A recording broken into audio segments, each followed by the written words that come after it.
Власне, про кашель як симптом ми поговоримо далі на локації медичного консиліуму. Зокрема, сьогодні про кашель у дітей.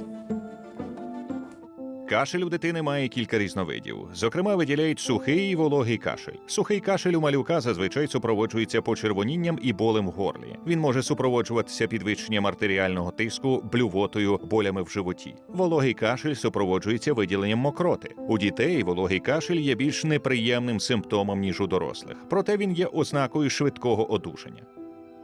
Перша гостя на локації «Симптом» Валерія Татарчук, голова благодійного фонду і мама двох прекрасних хлопчиків. Доброго ранку, Лєро. Привіт, Катя. Можу з тобою так трохи фамільярнічати, бо ми з Лєрою знайомі давно вже.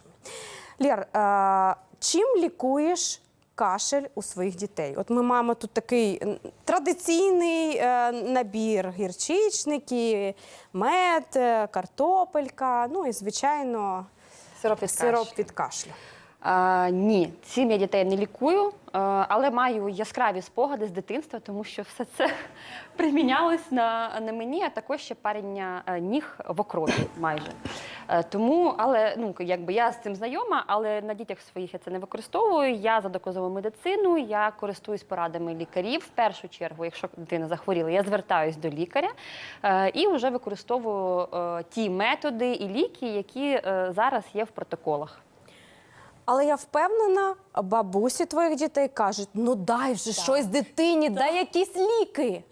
Так, обов'язково, тим більше, що у нас є така проблема у дитини молодшого мого сина, постійні стенози, які на фоні вірусів, і це супроводжується далі кашлем дійсно, але ні.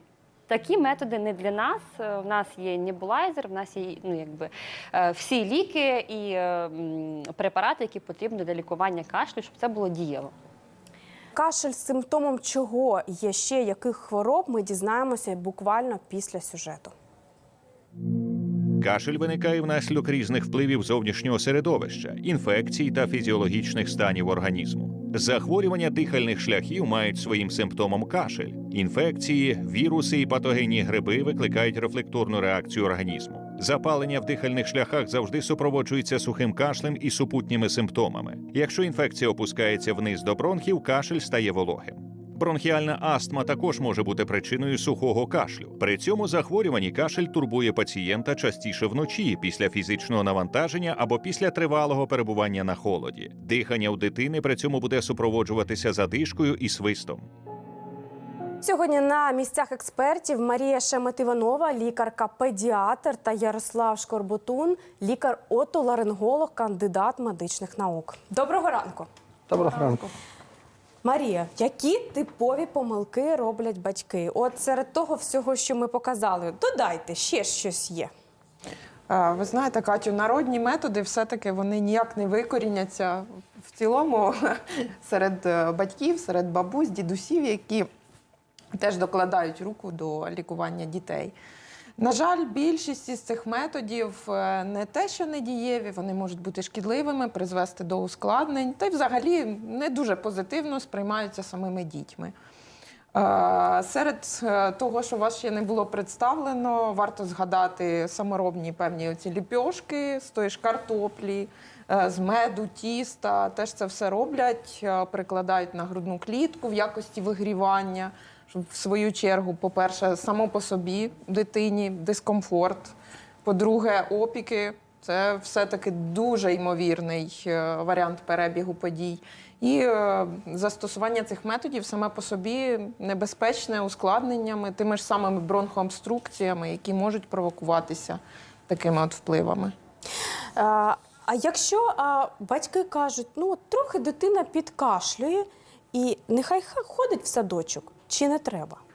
Тут треба розуміти, що означає це трохи підкашлює. Зазвичай у дітей кашель – це є основним симптомом якоїсь вірусної інфекції. Ну, найчастіше. Більшість дітей, які ходять в садочок, вони вірус за вірусом чіпляють, знайомлячи свою імунну систему з цим всім дуже великою кількістю мікроорганізмів, які є, таким чином напрацьовуючи імунітет.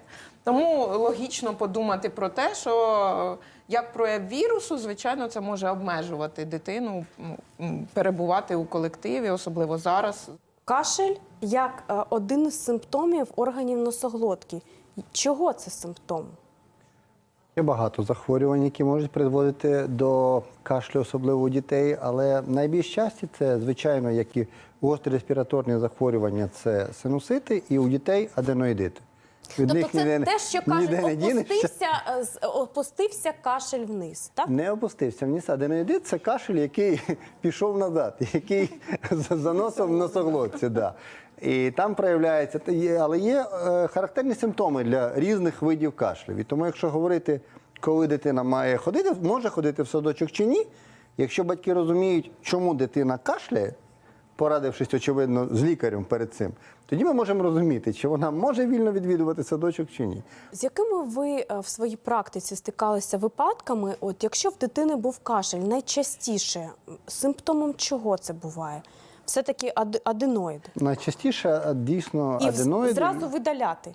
Ні в якому разі.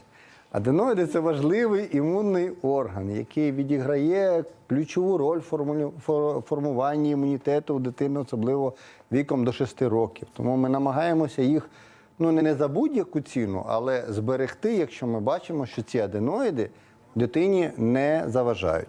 Якщо ж дійсно ми бачимо шкоду, яку вони спричиняють дитині, тільки тоді піднімається питання про те, що очевидно, якщо ми полікували і не отримали ефекту, можливо подумати про їх видалення. Але це треба зробити теж правильно. Правильно. Валерія, у нас є традиційна для цієї рубрики вікторина. Правила дуже прості. Є запитання і 2 варіанти відповідей. Ти обираєш, експерти коментують. О, Боже. Все просто насправді. Чи може кашель свідчити про алергічне захворювання? Так, обов'язково. Ми також це перевіряли, алергію. У нас немає алергену, у нас друга проблема, але лікар нас відправив здавати тест на Як часто алергени. може бути кашель симптомом алергії? На жаль, дійсно, що кашель – це один із тих основних симптомів, які є при таких алергічних захворюваннях, і в тому числі і бронхіальна астма, яка має алергічний компонент, і бронхообструктивний синдром, який має алергічний компонент. В дитячому віці, на жаль, на зараз ці стани почали зустрічатися частіше. Ми все частіше і частіше з ними стикаємося, тому тут треба прицільно бути уважним для того, щоб не пропустити дебют тої ж бронхіальної астми, що має алергічну природу в дитини. Яке повітря може спровокувати кашель? Сухе чи вологе? Сухе.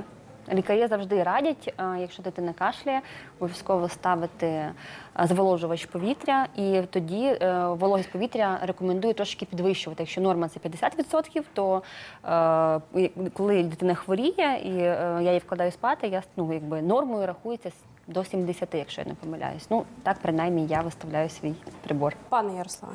Майже як думка експерта. Тут Я теж себе спіймала на думці, що Валерія...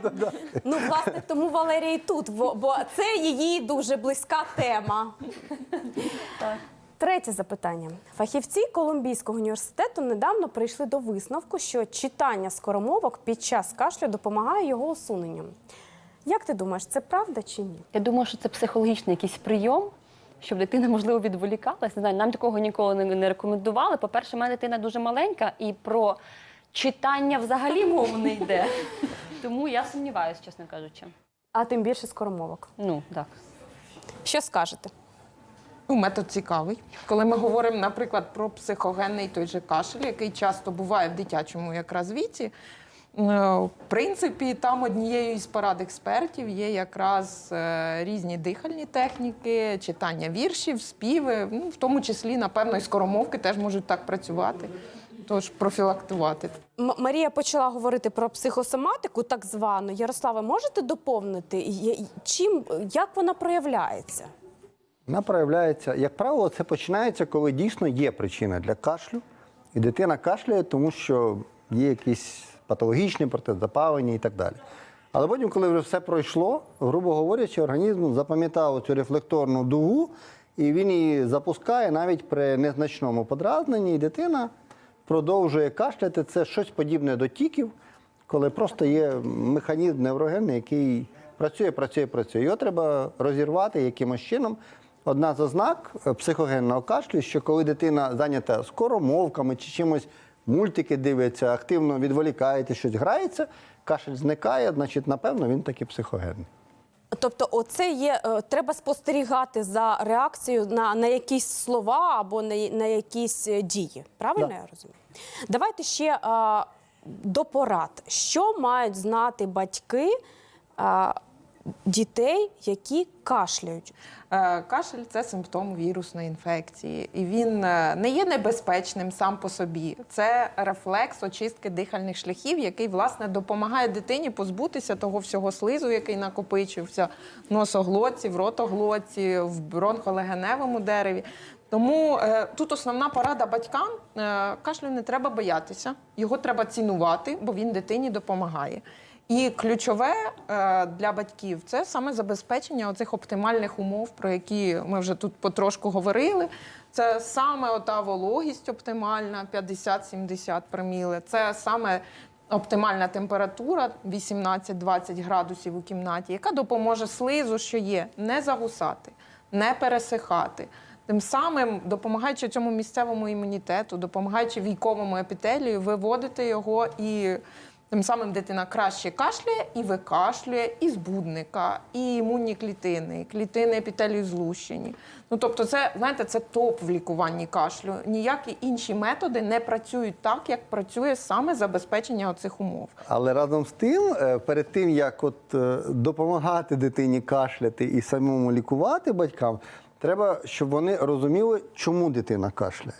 Тому що якщо це кашель, наприклад, гавкаючий, який вже ознака стенозу, про який ми говорили, то, напевно, треба з лікарем порадитись, не треба самому. Тому тут важливо, щоб батьки розуміли, і не просто вони вважали, що розуміли, а щоб вони розуміли реальну причину того кашля. Тому бажано хоча б в телефонному режимі проконтактувати з лікарем, щоб лікар почув, послухав і навіть в телефонному режимі підказав, як бути, тоді можна не ходити до лікаря, і тоді можна вже допомагати, щоб це не був небезпечний кашель.